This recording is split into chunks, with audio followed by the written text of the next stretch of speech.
Pupi! Ciao Pupi! Ciao! Che tra l'altro eri di passaggio e ci hai fatto una gradita sorpresa questa settimana. Volentieri, questa maniera spaccano.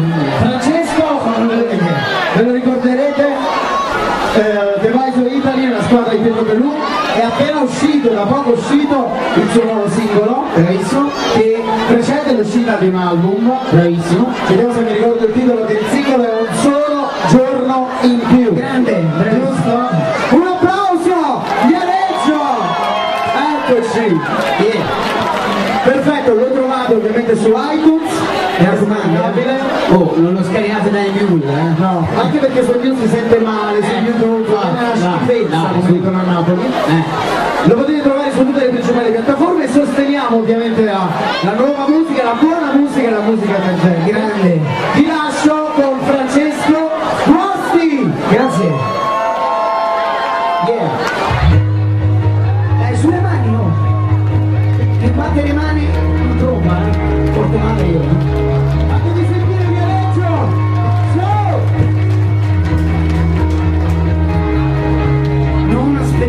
Che poi passi la tempesta, impara solo a camminarci su.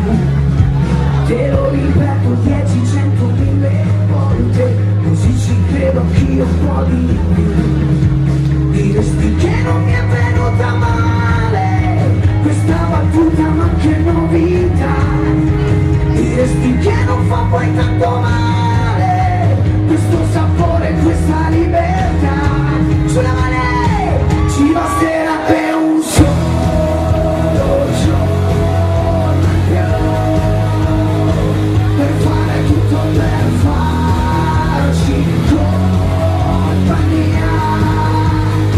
Ci basterebbe un solo giorno in più per non dire mai come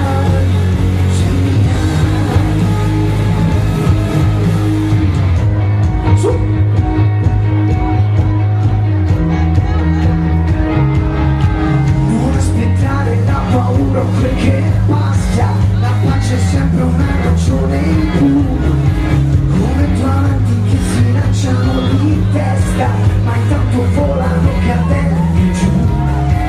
Tipo che rassegare questo ramo, dove stai comoda da troppo